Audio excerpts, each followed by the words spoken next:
যে নারী, যেই মেয়ে, যেই কন্যা সুগন্ধি লাগায়া পারফিউম সেন্ট ব্যবহার করে রাস্তায় বের হলো, যেন পুরুষরা তাদের নাকে এর ঘ্রাণ পায়, সুঘ্রাণ, আল্লাহ রাসূল বলেন ওই নিশ্চিত ওই নারী জানিয়া, ব্যভিচারী নারী, চরিত্রহীন, বেহায়া না। এই জন্য দোস্ত, এটা জরুরি বিষয় যে একদিন অবশ্যই টের পাইতে হবে। ইন্নাল্লাযীনা ইউহিব্বুনা আন তাশিআল ফাহিশা ফিল্লাযীনা আমানু লাহুম আযাবুন আলীমুন ফিদ দুনিয়া ওয়াল আখিরাহ।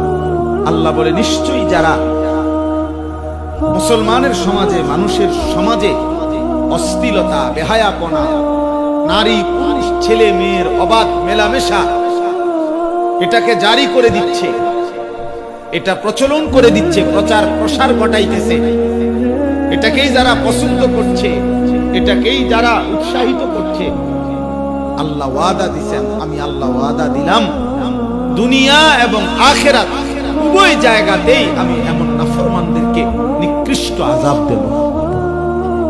ফিদ দুনিয়া ওয়াল আখিরাহ, দুনিয়াতেও আখিরাতেও। আল্লাহু ইয়ালামু ওয়া আনতুম লা তা'লামুন। এবং আল্লাহ বলেন, কাকে আমি কেমনে বেইজ্জতি করব, আযাব দেব, সেটা আমি আল্লাহই জানি, তোমরা জানো, তোমরা জানো। অতএব প্রিয় নওজোয়ান, প্রিয় কিশোর, প্রিয় বাবা, অভিভাবক, আপনাদেরকে বলি, আপনাদের সন্তান, আপনাদের স্ত্রী, ছেলে মেয়েদেরকে এই মাত্রাতিরিক্ত মোবাইলের আসক্তি থেকে বাঁচান। যেমনে পারেন বাঁচান। কেমনে বাঁচাবেন? আপনি বাঁচান, আপনি ভাবেন।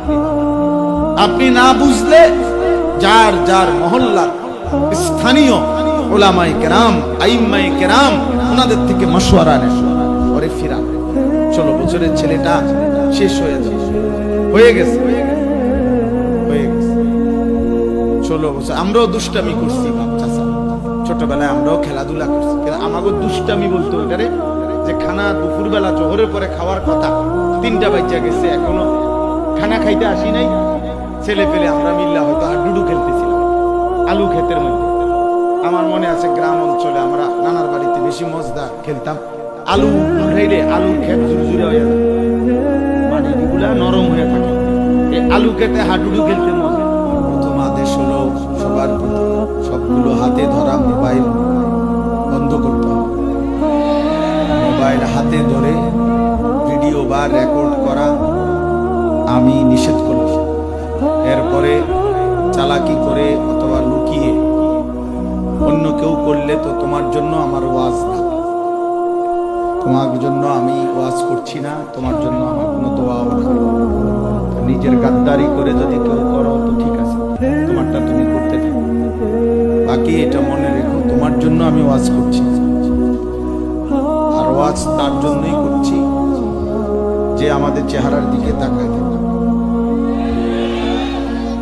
ওলামায়ে কেরামের দিকে তাকিয়ে আল্লাহর কথা শুনবে। দ্বিতীয় নম্বর কথা হলো বিকট আওয়াজে ঠিক যে এগুলো বলা উচিত, এটাও এক ধরনের ঠাট্টা মশকরা। অর্থাৎ একজনে এতটা জোরে ঠিক বলল, বাকিরা হাসি দিল, এটা তো কিছুটা উপহাস। এই জন্য দোস্ত, এটা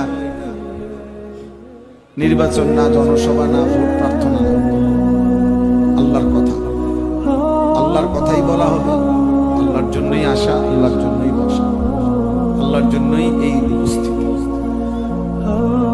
মুসলিম শরীফের হাদিসের মধ্যে আছে, নবী সাল্লাল্লাহু আলাইহি সাল্লামের সাথে একবার চলার পথে এক সাহাবী জোরে আল্লাহকে ডাক দিয়েছিল।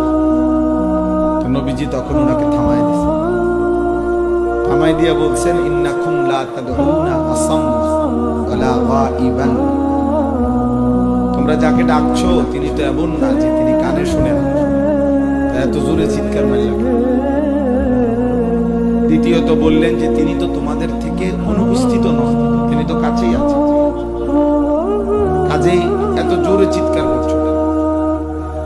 এই জন্য দোস্ত ওই হুল্লোর উল্লাস, লাফালাফি ফালাফালি, মোবাইল নিয়ে ভিডিও করা, ছবি তোলা, এই নিয়ে অস্থির হওয়া, এগুলা কিচ্ছু আসে যায়। আমার বাড়ি হচ্ছে কুমিল্লা, আপনাদের এখানে বাড়ি হলো আপনাদের ভৈরব কিশোরগঞ্জ।